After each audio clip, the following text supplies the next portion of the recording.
Welcome back to Coming Together. Today's episode is part two of a conversation I recently had with evolutionary astrologer Steve Wolfson. We'll be picking up right where we left off. Without further ado, here we go. This morning I was thinking about Uranus and Taurus, and obviously it's a 7-year period, and it's really highlighted right now with this Scorpio new moon, and Mars is opposite it. Um, and that authentic relationship to self. I mean, in a way, that's the positive of Uranus and Taurus, um, and so it's like on some level, I know that a lot of people have been during this Uranus and Taurus time been able to liberate themselves from something that was blocking them from um, having that authentic relationship with self.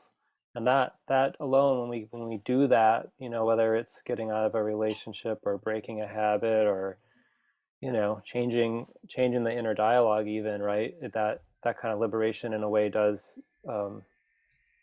it's like help cultivate a greater sense of self-worth or self-value, that relationship to self. I guess my question for you, Steve, is, I mean, besides any thoughts that you have on the Uranus and Taurus, but I mean, what is it also brought up that maybe that you've noticed that's been challenging in that process, or maybe like it hasn't gone that way, or like what other ways can that go? Well, it's scary sometimes. It's scary to be the one. I use that story about the emperor's new clothes um, as an example, and all of the basically two flim. It has certain overtones to our current time. To me, by the way, cough, cough. Um, certain con artists convinced the entire populace of whatever city this was, where the emperor was, that he was dressed in this incredible garb when he was actually stark naked. And they're all going, "What amazing clothes, what amazing clothes, what amazing clothes." And when little boy stands up and goes, "Mommy, he doesn't have any clothes on," and kind of blows up the whole thing. Well, do you think that the crowd embraced this kid, with joy for opening their eyes, or was it more like they were going to punch him out? It's like, it's not, in other words, we socialize, we adopt, we conform, we accept belief systems and patterns because we feel safe being part of a group, a circle, a culture. Our bodies feel safe there. It's not just a mental thing. Physiologically, we feel safe because these people are on my side. If anything happens, they're going to help protect me. Authenticity blows that up because you're sometimes challenging not only just beliefs that somebody has, they have structured their whole life around being that. This is who I am, not just what I believe. This is the way I live. This is what good people do, right people do. And you become a walking, like a grenade. Your perspective would blow up their reality if they adopted it. It's kind of a Scorpio thing for me, to me. So you get rejected. The rejection sets off the underlying pattern of lack of self-worth. Well, maybe I'm screwing up. Maybe they're all right. Maybe she's right. That's why I feel that in order to truly be increasingly authentic, we have to develop from within that self-love, self-nourishment, And for me, it started with self-acceptance because years ago, there was no way I was going to have self-love. That was like a joke. But I learned I could accept myself. And one of the reasons is because I can accept things without having to like them. I can accept things I don't like. Generally speaking, if I love something, I also like it. Um, so I saw it grow in me step by step by step by step by step over many, many years. And that's how I see that it works, is what I've seen in people. We can't just will ourselves or say an affirmation 14,000 times a day that I love myself, I love myself, I love myself. It's not wrong to do that, but as long as that's on the mental level, it's not really making the change. But we're ingesting the thought. We're ingesting it, and then we have to digest it. And the digestion to me is where the thought becomes part of my emotional nature. I actually start believing the thought. I can't will myself to believe it. It's something that happens little by little, slowly and gradually. And I have found, because I didn't have much capacity to be kind with myself, but as this process has moved along, I have been able to be kinder and kinder with myself. Some people are born, they just are already in a place or they're in a family that allows it, where they kind of naturally are relatively kind to themselves. They have this a bit easier, but that doesn't make them any better. We have to deal with where I am. I don't know why I am the way I am. All I know is I am the way I am. So what am I going to do with that? That's, in other words, how do I work with who I am, not who I wish I was or I wish I had been born as? I am who I am, and I find there's a uniqueness to each person, utterly unique. That's why it's so hard to get along on deep levels. Where every one of us is utterly unique. That's divinity. That's amazing. In terms of, when you're talking about Uranus Taurus, yes, and I was like, and just think what's going to happen when Pluto goes into Aquarius to go along with that. In other words, there's two sides to even that. We're going to see, I'm pretty sure, the ridiculous rise of AI. Not that AI itself is totally ridiculous, but it's like it's going to be made into some new kind of deity. And we're going to go down the path, which is what happens when new things come along. We're going to go down that path. And as we're down the path, we're going to see more and more of the holes that are in AI and the damage that AI has done, along with the value that it has added, because it will add lots of value. That to me is very Aquarian, Uranian technology. And, but so Jeffrey taught there's actually, because Aquarius is the polarity of Leo, there's actually like a shadow, can be a shadow in Aquarius of we are the super beings. In other words, we're all in this together, but we're more together, than some of you. So it's like a power elite sort of thing in an Aquarian sort of way. Oh, communism. What happened to communism? I guess just struck me. That's like, it started out as we're all comrades and we're all one for one. And then, we got a personality like Stalin that came along that, we're all one and I'm more one. that sort of thing. So yeah, we're going to have that too, but we're also clearly going to see a great amount of rebellion against the 15 years of Pluto in Capricorn coming out of all of this. Imagine imagine what generations of little kids growing up with Uranus, Taurus, and Pluto and Aquarius are going to be like as they start. I can't imagine, but it's definitely not going to be normal.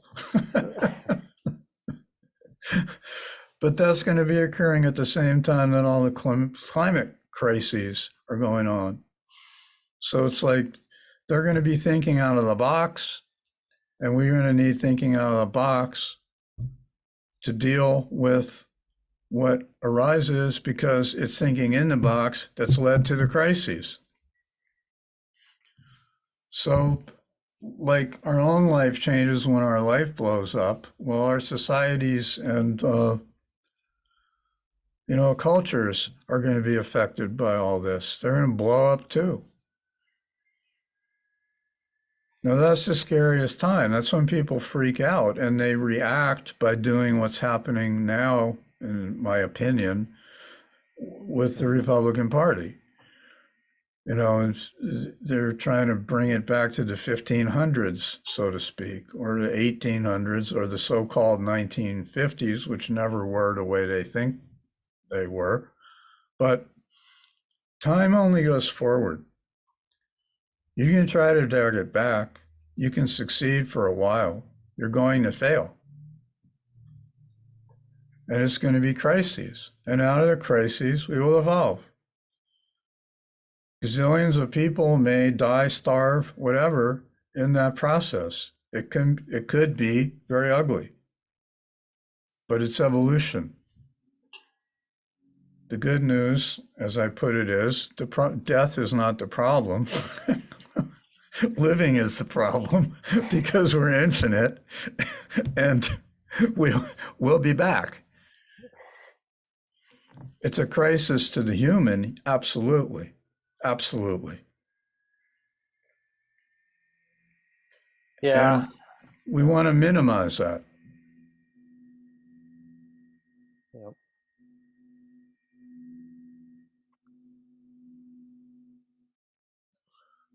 Joe Biden said, I didn't hear him say it, but I heard several reports of him saying it, which I thought was amazing. Something to the effect of that a time like this comes along only every 6 to 8 generations, and that the decisions that are made in the next 3 years are going to affect like the next 6 to 8 generations.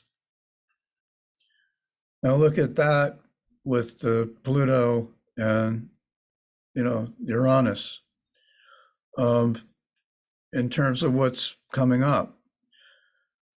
There's going to be the creative out of the box. This is where we need to go. And the reaction to that of this is too extreme. This is too extreme. So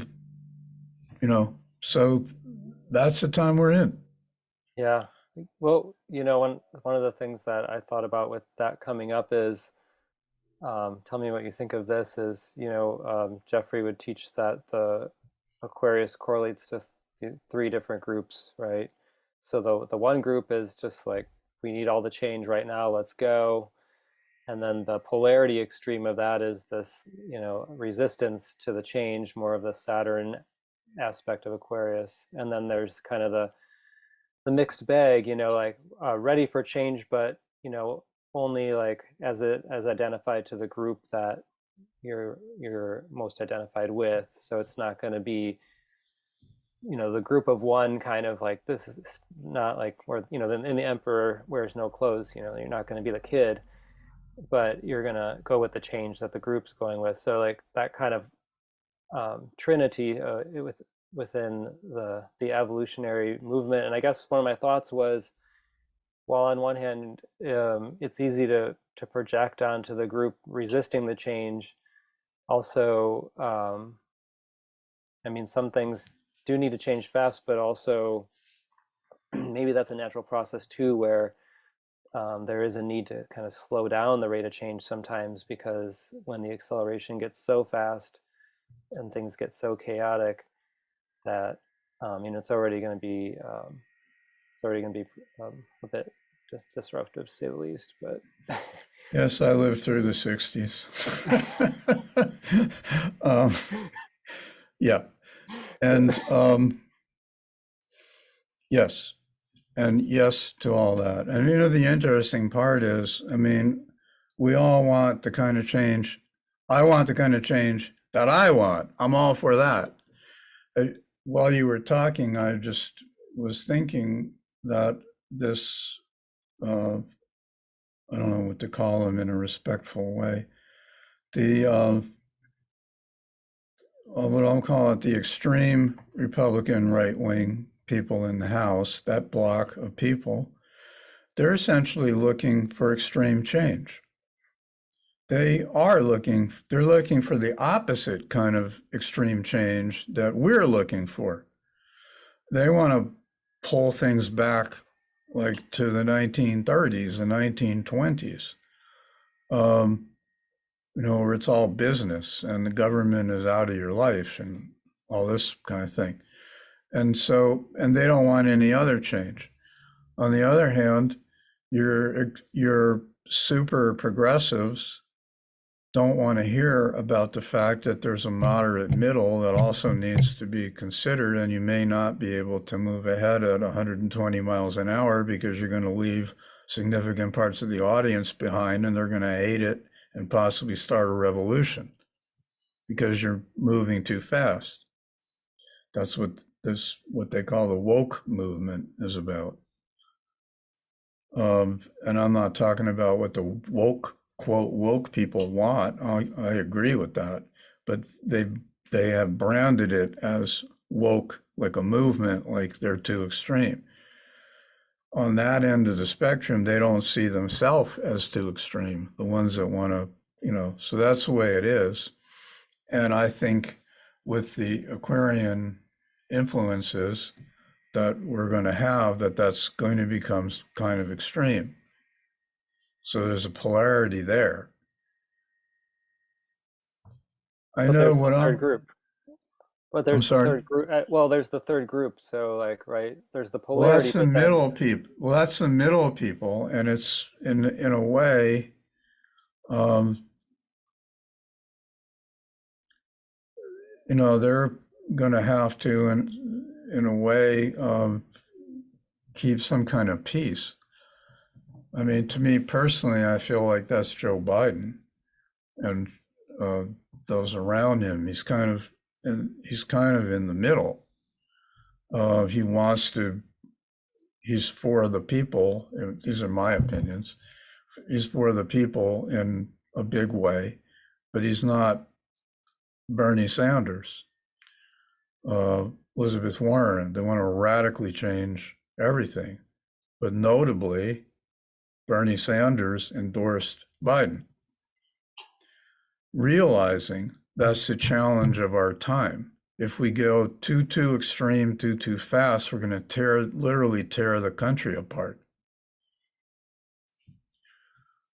But I also feel like, personally, I feel like a lot of what's going to happen is to some extent pre-programmed. I don't know what it is, but I just more and more don't feel everything is just sort of made up out of the blue, meaning there are scripts. And I feel like there's a lot of room in the scripts for ad-libbing, so to speak. But there are scripts of where we're going and some of what's going to happen, at least the major things. We are clearly going to need crisis. It's clear to me we're going to need crisis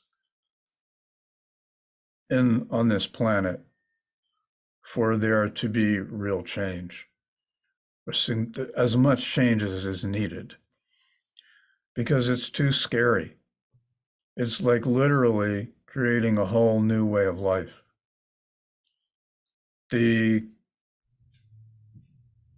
what you were talking about, the what's the word? The acquire culture, I'll call it, is not going to work. People acquire all this stuff, to me, trying to fill a hole and to feel safe, but it only partially fills the hole. One of the first places it happens when a hole filling thing starts getting exposed is to start looking at it as whose fault is it that this happened? That's kind of the Republican response now. Somebody made this happen and we're going to get them. That isn't going to go anywhere, but it can do a lot of damage before it's discovered that it's not going anywhere. I mean, we're on the verge, to me, of massive, massive, massive change, like it or not. And it doesn't matter if people are blaming other people, it's going to happen anyway. You know, we can wipe them out. They may wipe them out. There's no telling. It's extreme change. It's evolving us. That's the point. And the majority on this planet at this point in time are not living as though the point of their life is to evolve. Meaning they have would not register big on their, if you ask them what's important to them. But that to me is what it's all about. So that's a lot of being asleep.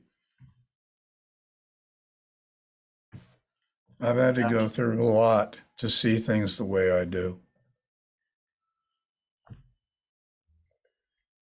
I never saw it this way.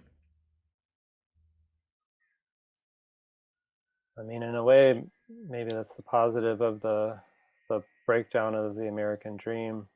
You know, I mean, more and more people realize that this isn't working. More and more people are, you know, it's a broken system, and Yes. it can't be hidden, and it can't be out of sight, out of mind anymore. Did well, a lot different when I was growing up. Yes. It was. I find it very interesting that Pluto will be in Aquarius for 20 years. That's longer than any of the most recent journeys into a sign.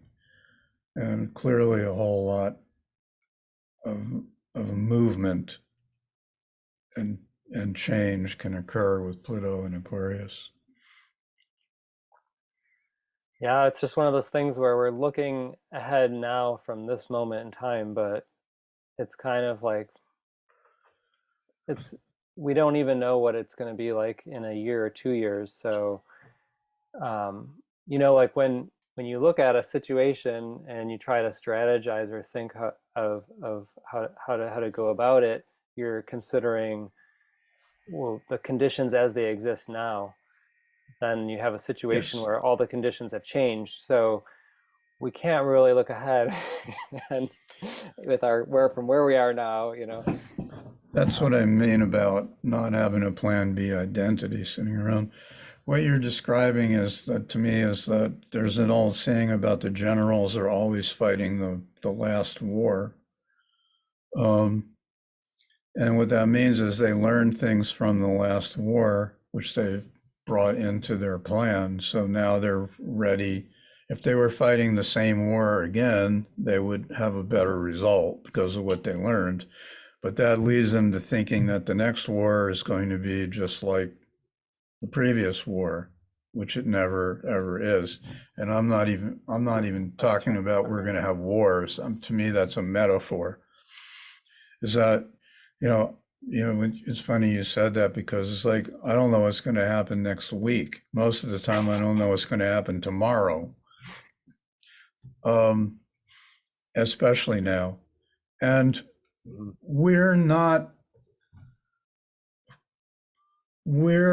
most of us are not geared to live that way. We have been taught to live very, very differently than that. That I'm starting to see, I don't wish it on anybody, but in these things like where I live here, 3 years ago, like 2,500 dwellings burned down in one day. And we still have people living in trailers 3 years later. Some, not most, but some. It's like your life utterly transforms. Boom. And what do? First, you go into shock. That's trauma. Slowly, or long-term relationship breakup is similar. What do? Having a spouse die, child die, when your children die. Similar. Your life as you've known it is over. You have to find your way.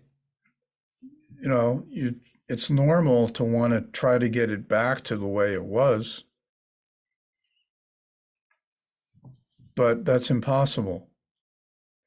The difference is in having the attitude or developing the attitude, this is not God punishing me, but I'm being moved into a whole new phase because it's time for me. My useful time with that situation ended. Obviously, I learned what was there to learn because it's over. I may think I didn't learn what was there to learn, but the evidence is there. It's over.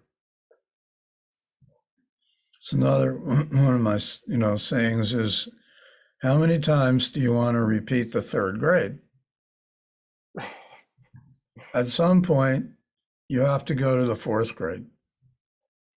You might really have liked the third grade. We're always moving forward, despite the fact that sometimes it looks like we're moving backwards.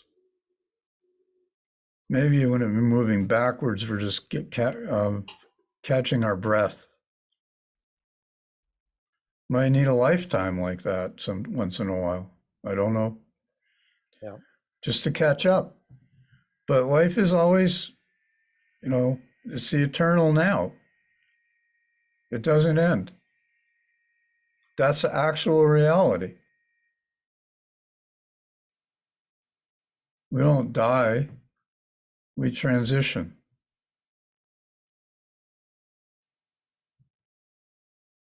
Had a spiritual teacher, India spiritual teacher, who passed at 112, I think it was.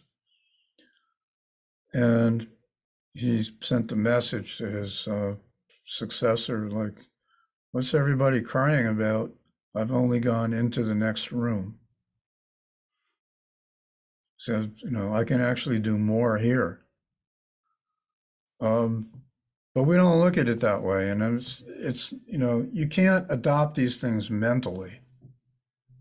You can start with a thought, but that doesn't mean that you're living it. There's a lot of change that needs to go on inside to integrate, to internalize, to realize, to see the attitudes I hold that run counter to what I'm talking about, that are deep in me, very deep in me. And to change my relationship with those parts, to stop whipping them, cut it out, or I can't hear you. But, oh, okay, you're there, I get it, you're afraid. Come here, let me give you a hug. Let me hold you. You're angry, something you really cared about is gone. I get it. Let me give you a hug. I'm here with you. This to me is at this point in time is the process that we are doing. It's happening whether we're conscious of it or not. So to me, it's like becoming more aware that that's what's going on. When you see yourself reacting like in what I would call an old way or the usual way, just notice it. Like, oh, look, I'm operating from that old pattern. It's not even, well, I'm going to stop doing this. I mean, you can say that too, but the point is just, oh, look, you know, I'm doing the same thing again. Of course, I'm doing the same thing again because I've done it that way 5,000 times. But I don't want to do it that way anymore. That's all. Just that is shining a light on it, and we become little by little more aware of our unconscious patterns, which makes them conscious. Then I have some say in the matter over what I'm doing consciously. So, thank you for letting me see that, oh, you're afraid. Or, oh, you want me to act in this way, but I've tried it that way like 110 times and it hasn't really done what you want. So I'm going to try something different. And I appreciate you letting me know what you think I should do, not fighting with that self. What about the situation where we start to become aware of the pattern, and but then we still do the same thing, that's another psychological challenge in the process because you start to see it, but then you're like, oh, but I'm not changing. But you're I, saying just the fact that you're beginning to become aware of it is you're starting the process. just noticing it, you are changing. I would suggest, and it's taken me a long time to get there, but I would suggest when you see that happen, smile. just just notice it like, oh, look, I'm doing it. That's all. I was shocked to find that my just noticing my tendencies initiated their changing. That's all I needed to do.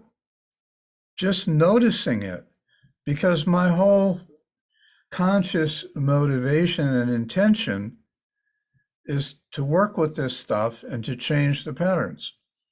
So as soon as I notice that that's going on, that whole built up intention I have inside just automatically seems to apply to it. They say, I forget the numbers, like our conscious brain is like 10% or something, 15%. Yeah. That means 85 to 90% of what goes on in us, we're oblivious to. You ever find yourself doing something and it's like, I can't believe I just did that? It's like these automatic patterns. So I'm becoming aware of my automatic patterns and I just notice them like, oh, look, I did this. Um, I have one, uh, cook something hot in the morning and then I need to have my fingers dry because I crunched some powder stuff in there. And so I found I have an automatic pattern that as soon as I put the stuff in the serving dish, I go over to the sink and I start washing it. Then my hand is all wet.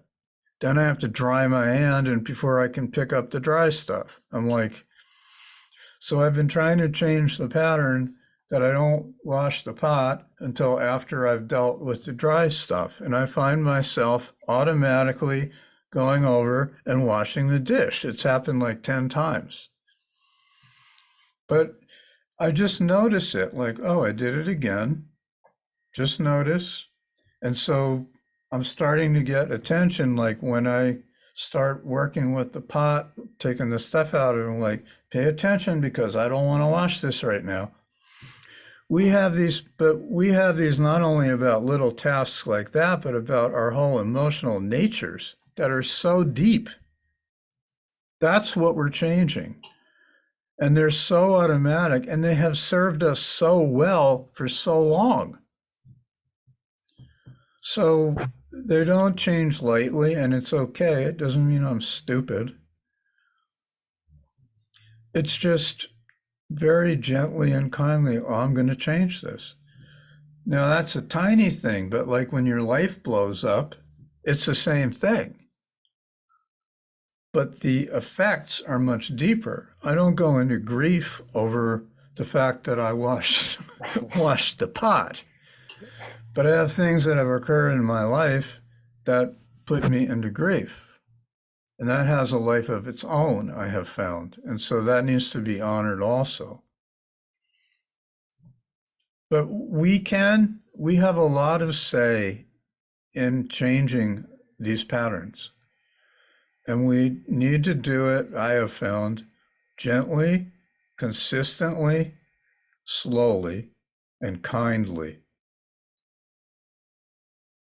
And they change. When I first started becoming aware of this kind of stuff, it was a long time ago now, but I just, like after 6 months, I noticed vast change in myself just occurred. And it's gotten deeper and deeper and deeper, in the years since then. I've had periods where I didn't pay attention to it, and I've had periods where I was paying close attention to it, like So it now. takes about 6 months then? Well, let's not put any numbers on it. My experience Okay. was if you practice this stuff that I'm talking about, Yeah. you are liable or likely to notice. I mean, you're going to start seeing some changes in 2 months. You might see it in 2 weeks. But I just noticed, like after 6 months, I noticed that there was a difference. I was being kinder to myself, where I had for most of my life been relatively brutal on myself. And it just unfolded little by little by little. But see, there's not a goal. That's the thing. It's not a goal. There's not a destination. It's just, you just keep doing it. We start doing it because we want to, right? So the fact Yeah, that you even want to do it represents that we want to change our relationship to ourselves. And that's to, the to that desire is, part of yourself. yeah. Yes, yes, exactly. That's a desire. Uh, when we talked about this beforehand, you were talking about separating desires and so forth. So I would say what we're talking about here in its own way is like returning desire because I want to be authentic. I'm a divine being. Divinity is founded on this phenomenal love that is so vast and so huge, like an ocean of love. When I'm beating myself up, that is not coming from a place of love. Love doesn't mean just, like that either, but it's like kindness. That's a good way to put it. A kindness. Even in my mistakes, I can be upset with myself because I did something that I now look at as dumb, but I can be kind about how I'm being upset. That's a big thing. I guess we should wind this down, but big Yeah. thing is the difference between a behavior. In other words, I can I can look at myself and not like my behavior, but my behavior doesn't make me a bad person. Because what shame is, we didn't talk about shame, but that's huge. What shame is I did this and that makes me a bad person. When actually it's I did this and that wasn't a good choice of a behavior. I could have It's a done something judgment. else. It doesn't make me a bad person. Nothing makes me a bad person. I can be a person that has a lot of habits that aren't serving me, but that doesn't make me a bad person. There's no redemption possible if I'm a bad person, right? That's how I'm defining who I am. At the same time, I'm saying I'm divine. So So that's part of the shifting. I can, I don't criticize myself. I can look at what I do or how I do things and say, I want to improve that. I don't want to be that way anymore. I don't want to do it that way anymore.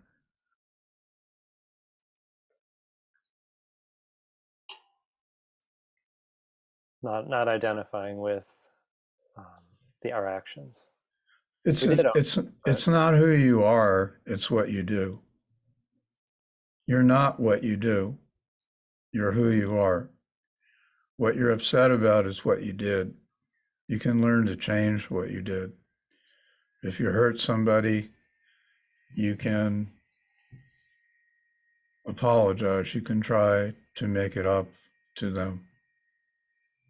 You know, they may or may not accept it, but it's like you're taking we take responsibility for what we have done. That does not make us bad people. Anybody that acts like think about the amount of pain that somebody experienced in their life to act the incredibly awful ways that some among us act. It's not that they were made that way. Circumstances occurred to them, whether this life in 15 previous lives, and that's where they've come to. They're just angry. They're angry at themselves, and they're taking it out on everybody else. And the redemption, the hope is that even for the so-called sinner, there is hope. Nobody is beyond hope.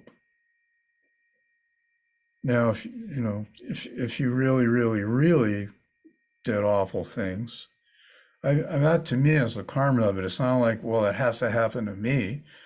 If I did really, really horrible things and I came to my senses, whether it's in this life or another life, I would want to start doing good things. That was one thing you talked about, which we didn't get to, was about Virgo and serving. I think the nature of life, because we're all one, is we want to help. It's our natural nature. We want to assist. We want to help. We don't want to be a totally self-centered dick. And so it's wounding that makes people that way. Now, I don't want to be around it. I'm not saying, people like that tend to attract people who feel really crappy about themselves because on some level, they feel that's what they deserve. So they have to break that pattern. The opposite sides of the coin come together. Yeah. They have to break that pattern. I don't deserve this. The empath, as they now call it these days, has to realize I'm with a narcissist and I have no idea how to get out of this. I don't know how to get out of it. So they have to learn. Then you learn, and then you're more aware when you're getting with somebody else of the signs of what a narcissist looks like, especially in the beginning when they're pursuing you, when they're not showing up as a narcissist. But it's like this responsibility to ourself. That's where in other words, if you're serving out of codependence because you had mentioned Jeffrey speaks of Lieber as including the need to be needed. Well, there's a need to be needed because if there's a need to be needed, it's because I don't feel good just being who I am. Like I'm not validating myself. So if I do my Libra thing and be a chameleon and show up the way somebody else would like me to, so that they will tell me that I'm a wonderful person and they really appreciate me and all this, then I'm not being authentic. I've given up my authenticity. I think that's the Libra Aries axis. So the service is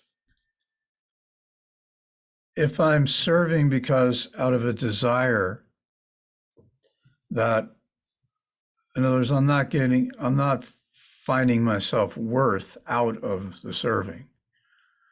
I have my self worth in myself, and that wants to express itself through serving, uh, versus being like a doormat.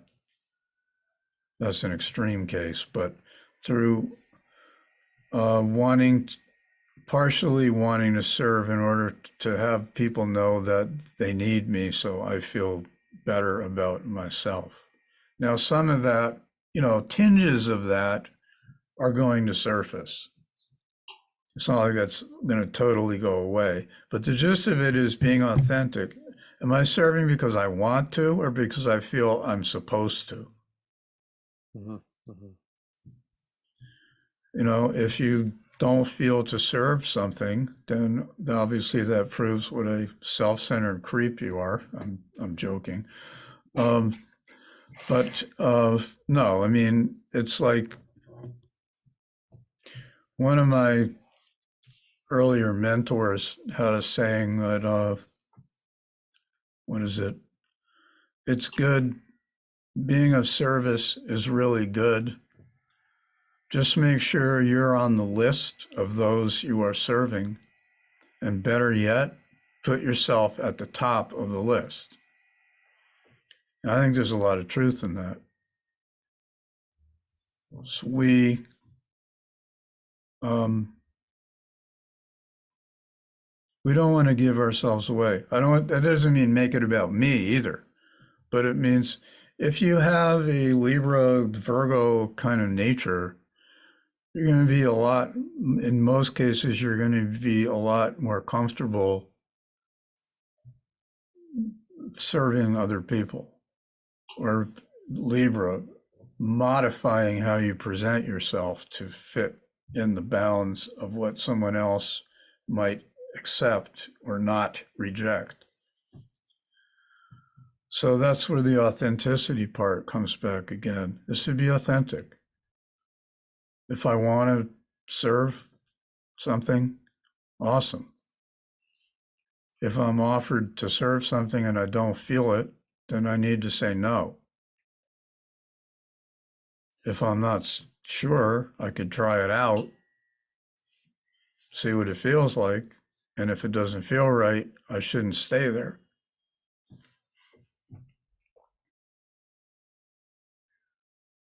Yeah, I think I brought that up thinking about, and I know we're getting near the end of our time here, but yeah, just how our culture is so individualistic, and that um, like one of the problems I see is that often I see people kind of struggle to find a way that what they have to give and offer is valuable to the culture, society, and it's like we can help somebody in the smallest of ways or the biggest of ways, but just a lot of times this dynamic of the culture's focus on the individual, but then the individual faces this crisis of not finding within the culture um, something that I guess like I guess that's the challenge is like, okay, how do I find how I give give or give authentically within this society? Like, what is that even? Yeah, Because the yes. pathways presented aren't really often. To me, that's the authenticity is how do I want to live? How do I, in my heart, want to live? And if I don't know exactly what that is, at least, in what direction do I feel the most myself? That's the way I would address it. Where do I feel the most myself? Because that's the direction we want to go in. Because I feel the most myself when I'm being in the places inside myself as well as externally that I'm most intended to be. And the irony of the individualistic culture is that everybody is supposed to accept the viewpoint of the individualistic culture. If you don't accept the viewpoint of the individualistic culture, you are a socialist or a communist, which is, the enemy of our way of life. Because those, at least theoretically, are perspectives that are concerned about people helping each other and taking care of those that are having a hard time, or at least lending them a helping hand. And, I think we're taking the individuality thing to its extreme. Maybe that's what needs to happen. I haven't had this thought before, but like the Great Depression, we had the Roaring Twenties, which was about everybody becoming a zillionaire or aiming to be a zillionaire and living the high life. And then that was taken to extremes, and it resulted in everything crashing and years of suffering and difficulty for many, many, many, many people. But that changed life. It was out of that depression that, for example, Social Security came, and at least the idea of Medicare, it didn't pass for 30 more years, but so it's like out of crisis can come evolution. I would go so far as to say on the soul level, the point of crisis is to create evolution. That's interesting. Virgo sextile Scorpio. It's like an opportunity. The crisis is the opportunity to evolve. There you go. That's I I have come to, I think I said this to you before. In the last few months, I have come to the perspective that one of the reasons that souls actually incarnate as human beings on Earth is because there is suffering and challenge and difficulty here. We hate it when we're living it, but it's like when an athlete or whatever wants to work themselves, they push themselves up against the challenges because it makes them stronger. And that's what I'm realizing more and more is what's going on. We come here because it's hard. Because out of the things, versus sitting in the astral where it's utterly timeless, like what's your rush? Right? We come here it's like taking what's the word, an accelerated course, because in the same period of time we get more growth because we're going through more challenges. Now we totally forget this. That's the problem. That's part of the design. We intentionally forget it. It's like part of signing up for the course is you're not going to remember that this is a course or why you signed up for it. You have to discover that. But that is the challenges. And so in realizing that, it's giving me a much more positive attitude towards the challenges. Now I've found myself a few times, like everything is, my mantra in that regard is, everything is here to help me. Everything is here to help me. Everything is here to help me. It's sinking in. So last week I found myself in a place where I was having a pissy day. I was in a mood. And then somewhere in there I said, well, is this here to help you too? Question mark. And I said, oh, you're right. This is here to help me. And that's not how I'm looking at it. So how is being in this pissy mood helping me? And I started realizing it had the opportunity, as you just said, for me to become aware of the subconscious pattern that I have, that I am in some or much of the time, that I'm not that aware of, that I don't have a good relationship with. So all of it, it's got the Ram Dass phrase, grist for the mill. All of it can help our evolution. It is helping our evolution, but the quality of our lived life increases greatly when we actually start consciously seeing it that way. Oh, this is brutal, what I'm going through here, but I see, not just as a theory, I get it. This is helping me to evolve. Therefore, I am willing to cooperate with it. You know, if I can make it be over by tomorrow morning, that's great, but I'm not counting on that. Right? The I, shift from the inconvenience of life happening to, I mean, it's not like something disrupts your whole day and you have to be like, "Oh, what a great opportunity this was." But exactly, in reflection, in time, you can step back. exactly. You're not going to realize that in the middle. That's Pollyanna. And I mean, it's hard. It can be a great opportunity for growth, and I can be hating it at the same time. I will, I do a lot of web work, and I have one client has a spiritual organization, and one of the I was talking to one of the practitioners that's in that group, and we were just having a discussion, and she told me they have something they refer to as fog.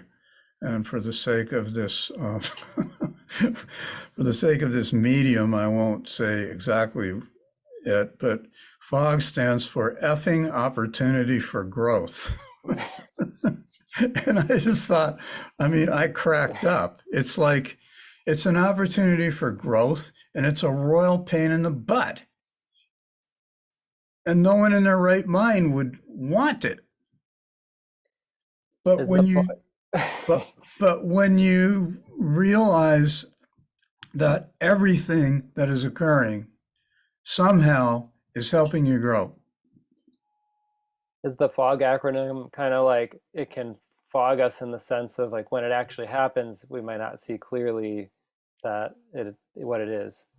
That Is that that kind of the too, idea? that too. But what I liked about it is it's like both of those things at the same time, because it's an opportunity for growth. That's the soul's perspective, and the F part is the person's perspective. Like, thank you for another one of these things, right?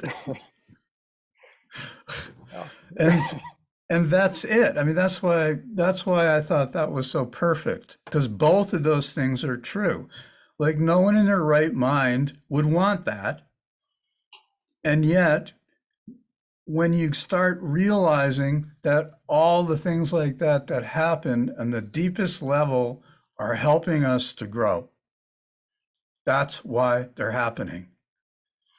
We can't, for the ridiculously hard ones, we don't know why. I'm not saying I can understand why it's necessary or what I'm going to learn from it, but it's like I've been through it enough times and looked at it the other way for decades, and starting to see now it's starting to sink in. It's changing the way I look at things. I'm not talking about Pollyanna or spiritual bypass. Um, that's why the fog thing is good. I mean, let's just say when somebody dies that you love, that's not fun in anybody's book, but there is a growth that's going to come out of it. And when you start realizing we're here to grow, that's why we're here. And these things that happen are part of the growing. And I'm going to get traumatized. I'm going to feel grief. I'm going to bawl. There's no shortcut. There's no way around it. I have to go through that process, but it is through going through the process that the growth sinks in. And that is essentially what we signed up for. And then you can get here and say, well, I'm not playing that game. And then you have the kind of the resistance, you know, the point of what you were saying about the three types of people. Resistance is inevitable. We're gonna resist until we realize the fallacy of resisting. And that could take, you know, 87 incarnations. We've already had most of them. Don't freak out. That's what we've been Of learning. course. That's what we've been learning. It's it's like it sinks in slowly, slowly, slowly, slowly. We live in the acquire and, you know, what I used to say, uh, in our culture, it's like the point of life is that I should be amazed and amused at all times. And that's the way our culture is put together in a nutshell. And that's not why we're here. The experiences of being amazed and amused are part of what happens here. They're never, ever going to be the totality. That's not the point. So it's like the more that I accept this way of looking at things, the more normal it becomes to me. Therefore, I'm less reactive when the next shoe drops. I'm still reactive, but less.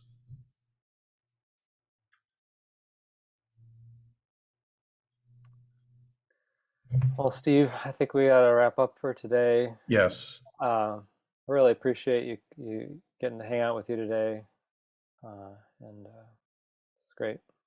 It's thank you. Thank you for allowing me to talk and for sharing this.